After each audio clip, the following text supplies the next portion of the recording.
We're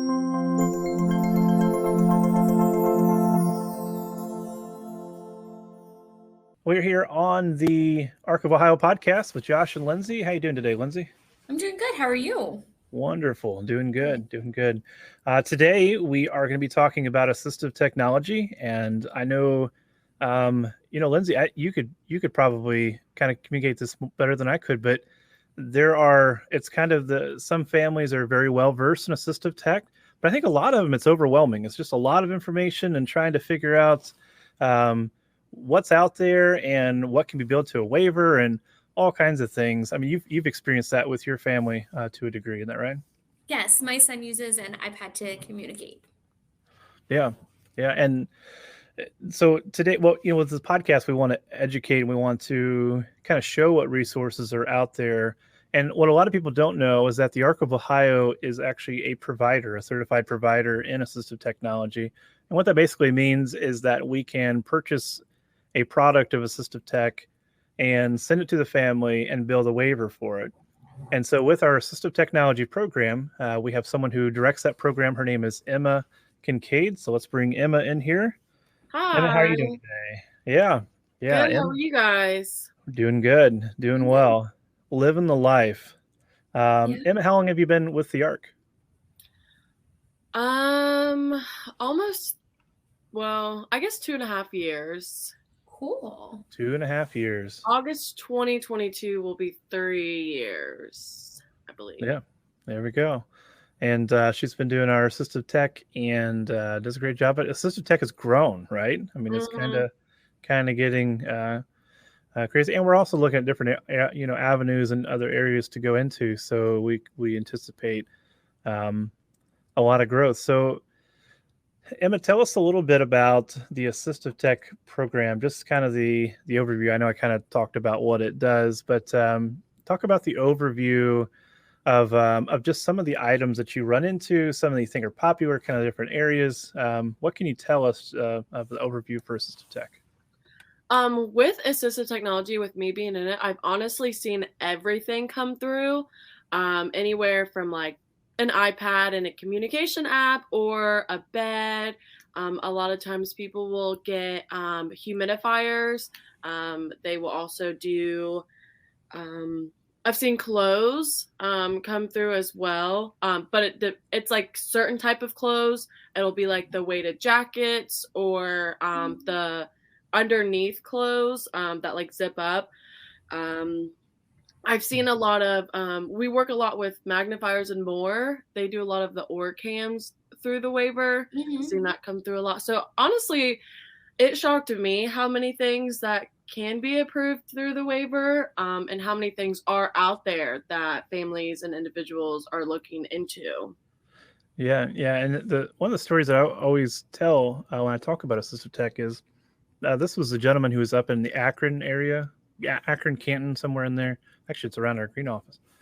And they were in need of an assistive tech.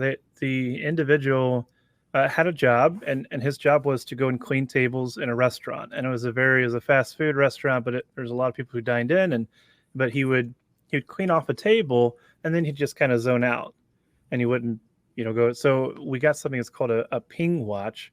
And if he would go still for you could program a certain amount of seconds, it would ping at him. And so we helped him to understand when you hear that ping, you got to keep going, right? You got to, go to the next table. And it worked. He was cleaning a table off, kind of zoned out, heard the ping and said, oh, I need to go to the next table. And he did. It saved his job. It saved meaningful employment. And that was just kind of a cool story. Assistive tech, helps people live independently and safely. It helps, with the sensory overloads, the sensory underloads.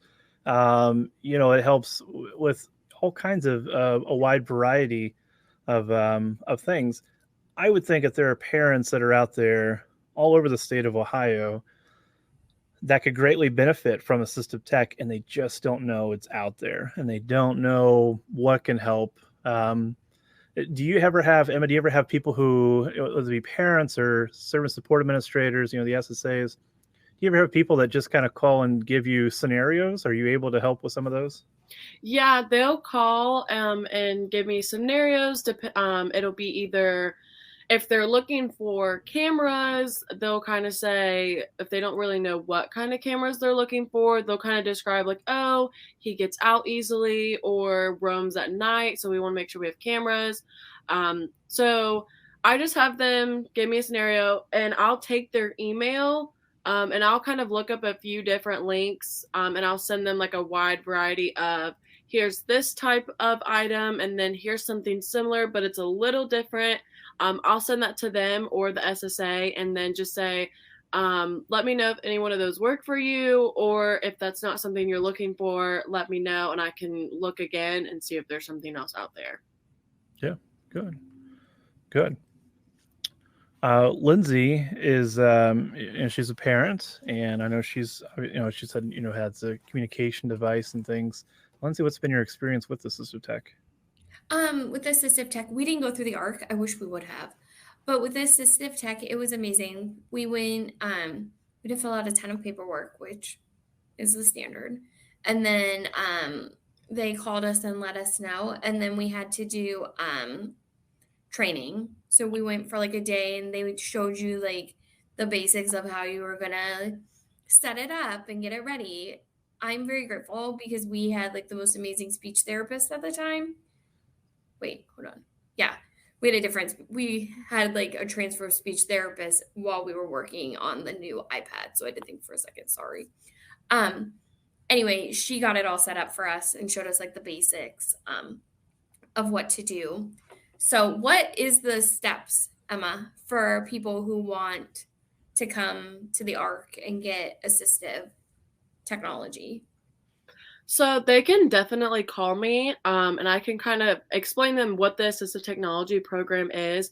But they have to contact their SSA at the county board, or if they don't have an SSA, they'll have to get into contact with somebody, and then they'll kind of talk to them about what they're looking for. This is the scenario, and this is what I need. Then the SSA will contact me, kind of like the same situation. Either they'll give me a scenario, or they'll know exactly what they're looking for. I will set them up a quote of everything that they're looking for or needing.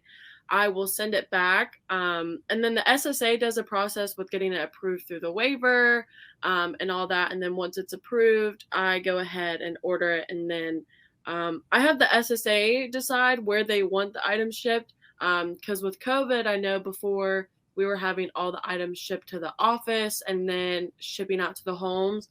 But now it's just so much easier, just shipping either directly to the county board or shipping directly to the home. Good, good. Yeah, there's a lot of different, we have a lot of SSAs who reach out to us as well from the County Board of Developmental Disabilities. Try not to use acronyms as much as I can. And there's even just to put how overwhelming it can be, even for a service and support administrator who's obviously working in the field, is around it quite a bit. We still help with some of their questions and decipher some of their scenarios that they are going through. One of the resources we have is something called the ARC Tech Toolbox, and we'll make sure that there's some links associated with this podcast where you can get these. You could also find it at thearcofohio.org/podcast, and we have some of the resource links that you hear on this podcast will be on that page. But that tech toolbox kind of asks you to, it'll request these different all these drop down menus, and I'm looking for a communication device, or it could even be, here's the variables of our family. Now here's the assistive tech that's available, and because it is quite a massive thing. Going a little bit deeper into assistive tech, there are some things that families need to know about. Number one is they're starting to have this rule change that's taken place, and the state of Ohio is actually a tech first state, which means that if assistive technology can help the individual's life, it needs to. where we start to see this thing is, and even with the ARC, as we're a provider of assistive tech, we still are very first and foremost, we're advocates, and we advocate for families, individuals, for what's best for them and giving them choice and a voice.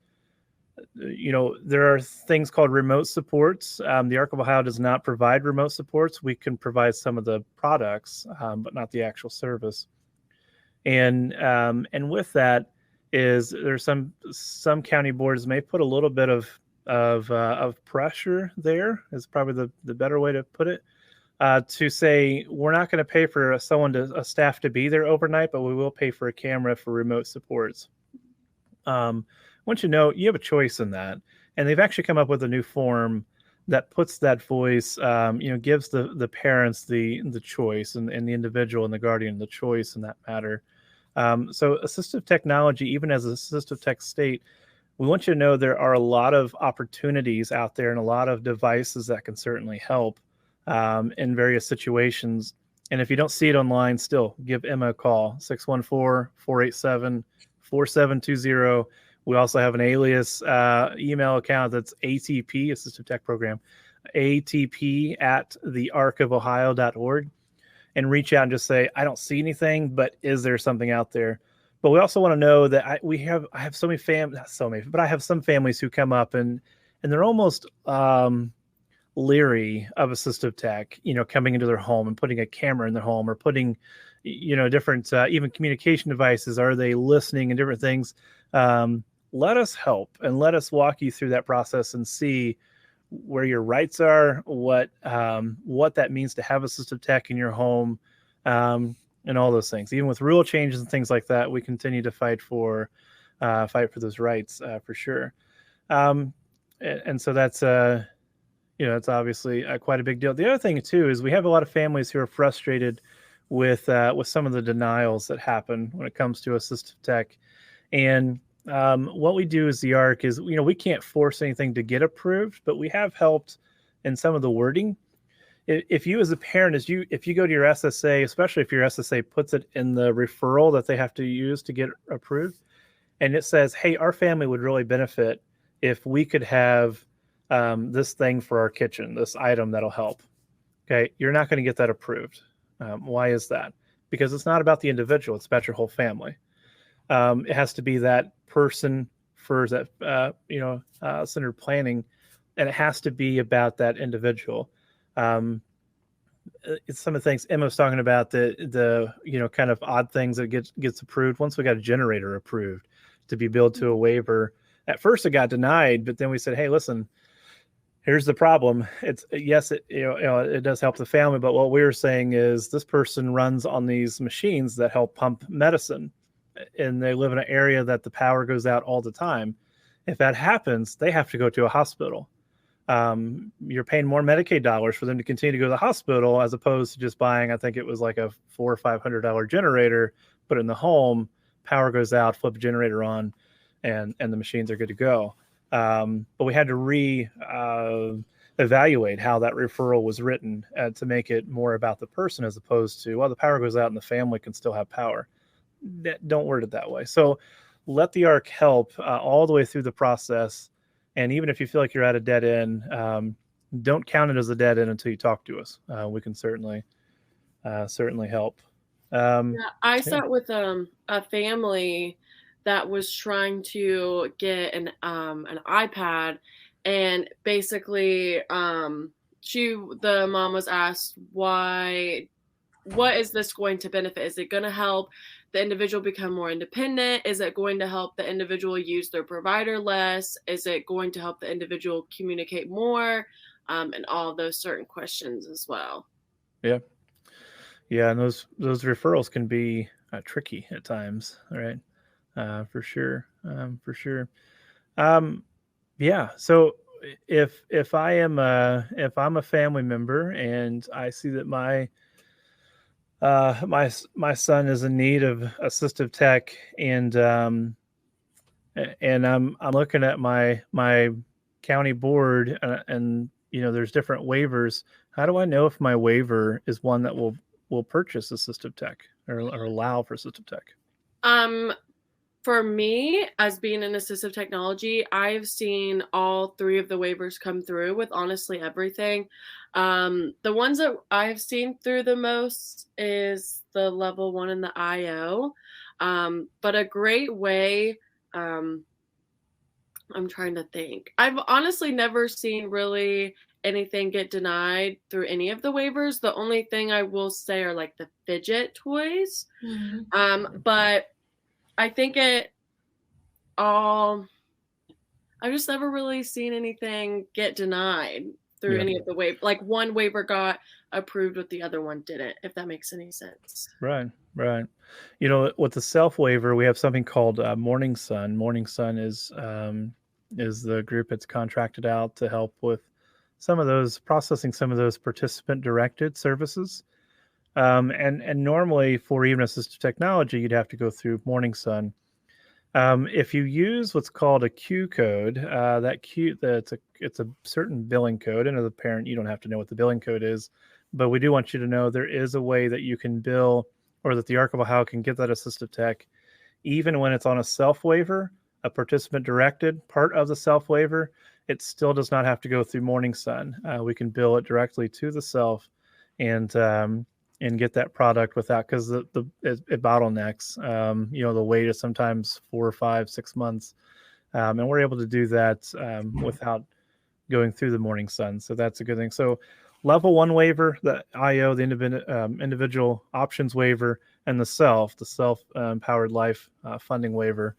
All 3 of those can be utilized for assistive tech and through the Arc of Ohio. And then there's also something called what we call local funds. Every county board calls it something different. They'll call us and say, "Well, we want to use this pot of money." Like, what is that? You know, it's local money that the county board has to help families who may not have a waiver but do have a need. They qualify for board services, and they could use that. You know, every county is kind of different on the amounts, but oftentimes it's at least enough to cover some assistive tech. And so, even if that is the case, the Arc of Ohio can help for sure. All right, Miss Lindsay, do you have any questions? Other questions for No, Emma? she covered my main questions were just to get it started and see what they needed, what Yeah, families needed to do, because it's very, very daunting. Like, we had yeah, no idea, and we as a family knew that we could not pay upward near $1,000 for an yeah, iPad and a speaking or speech app, yeah. and not even knowing like 100% of that speech app was going to work. Right. So, I Yeah, mean, a lot this of is an money to amazing invest with that. program that I think that people need to really, Yeah, really know that they have this option when the time comes, if iPad communication is needed, if a video camera is needed, even a vest. We use a compression vest sometimes.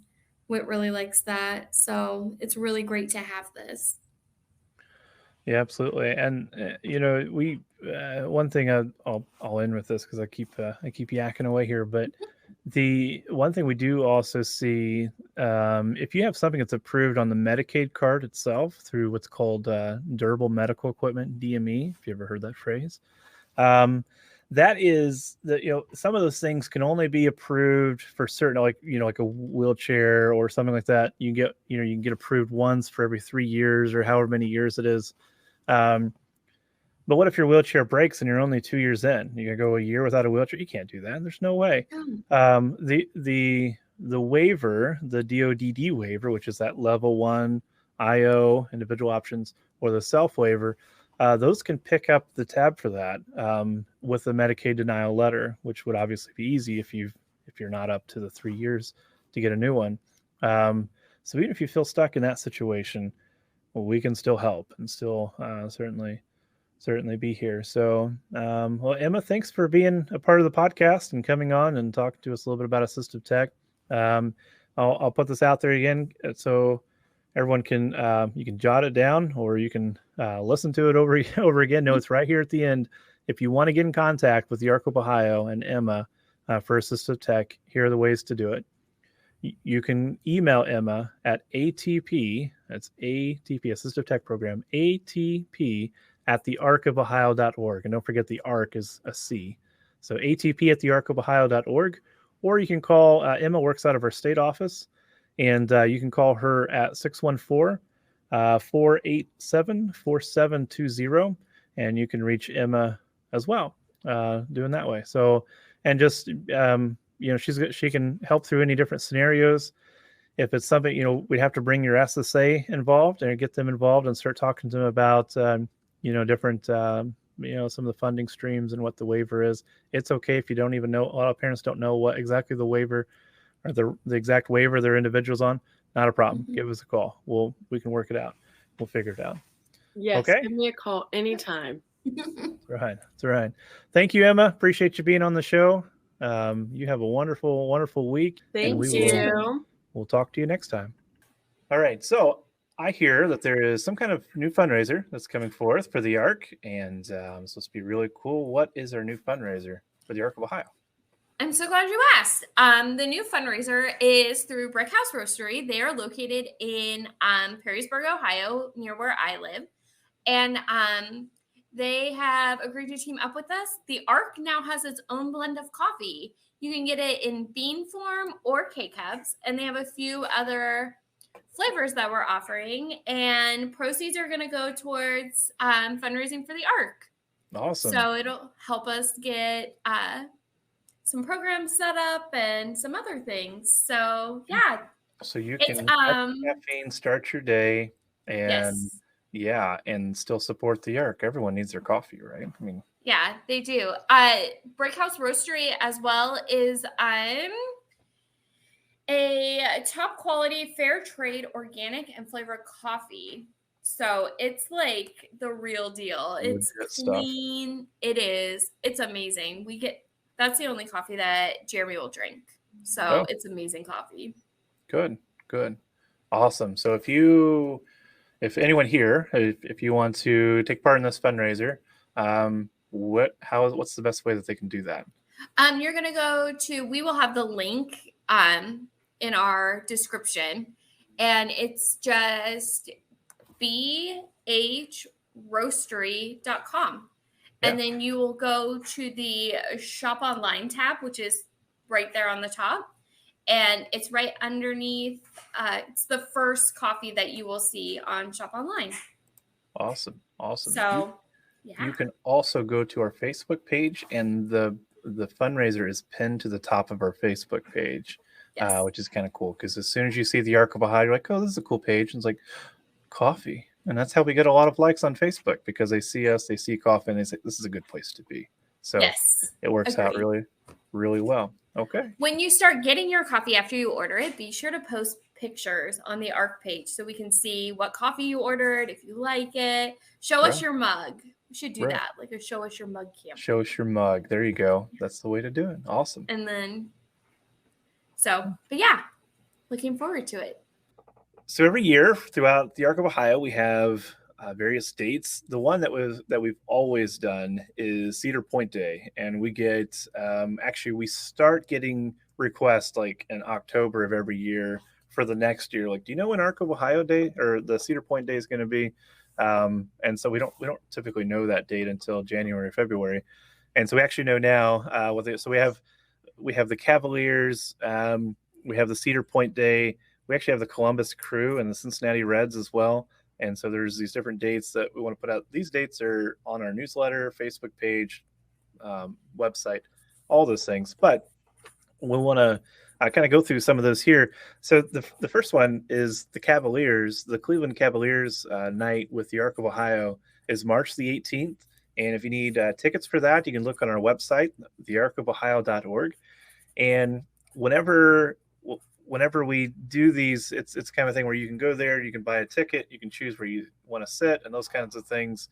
And so you can do that, but you're doing that as part of the ARC of Ohio by using that link through our website.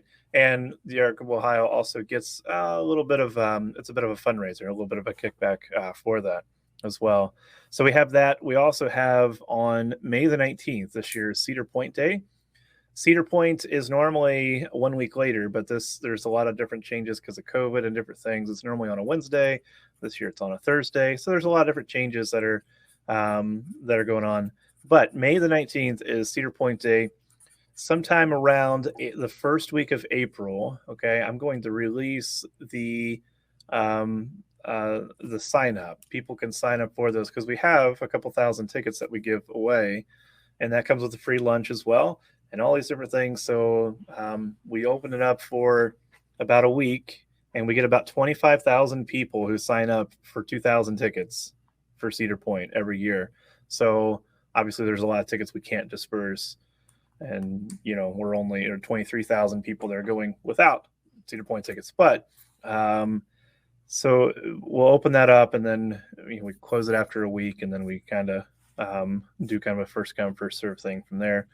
We also have this year Columbus Crew, which is a soccer team out of Columbus. That's going to be August the 31st, and so this is kind of a save a date because we'll have to have once we get closer, we'll do more with tickets.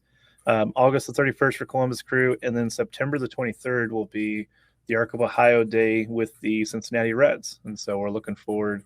That's my birthday. Happy birthday. I'm going to the Reds game. September 23rd. There you go. So we did this a couple of years ago before the whole COVID deal.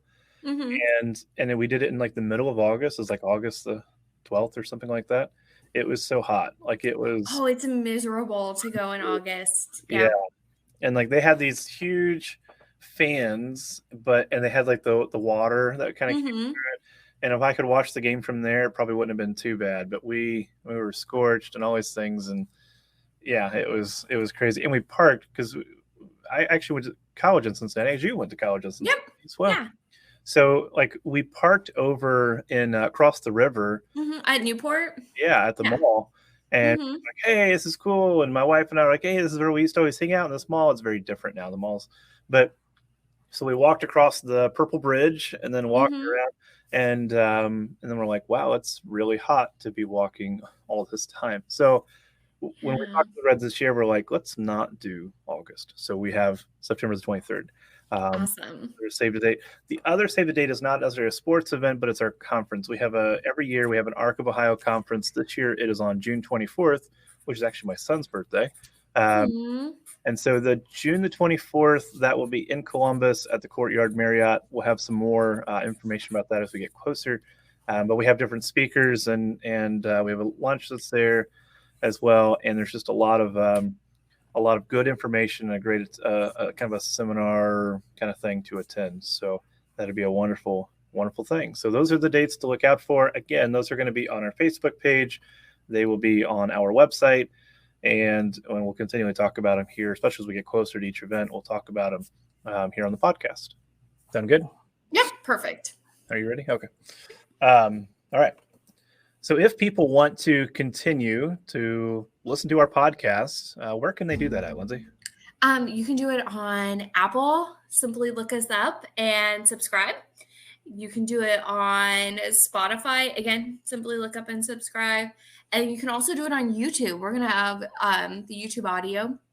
So you will be able to listen to us there and subscribe there. You just click on YouTube to subscribe. And pretty sure that's what you do all around with Apple and Spotify. Absolutely. Awesome. And also, if you have any suggestion or a topic that you would like to hear about, you can also email us at podcast@thearcofohio.org, or you can also message us on our Facebook page. And that we're always looking for new content and really just what parents, what they have questions about, right? What they would like to hear from, and we'll continue to move this thing forward.